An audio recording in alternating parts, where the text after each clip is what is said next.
I think it's safe to say you're not going to see another fist bump between Biden and MBS. It's fascinating that Saudi Arabia is kind of this linkage issue in the political spectrum.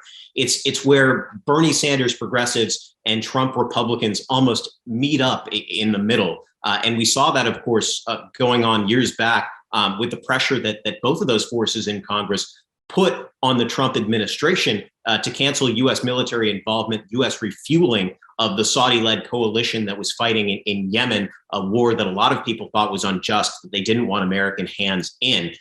But this is just going to be difficult for Biden because going back to Jimmy Carter, there are a lot of pressures within the Democratic Party to press against human rights violations and human rights violators. And you have a region here in the Middle East where you don't have a convenient best buddy, stable democracy like a Canada or a Switzerland.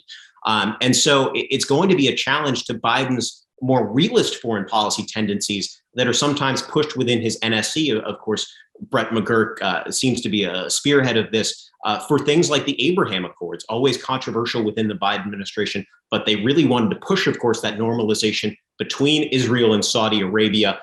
Now much more difficult to do, even when MBS does come into power as the king. So this is just going to be sort of a canker sore relationship, kind of an ankle biter situation for the Biden administration.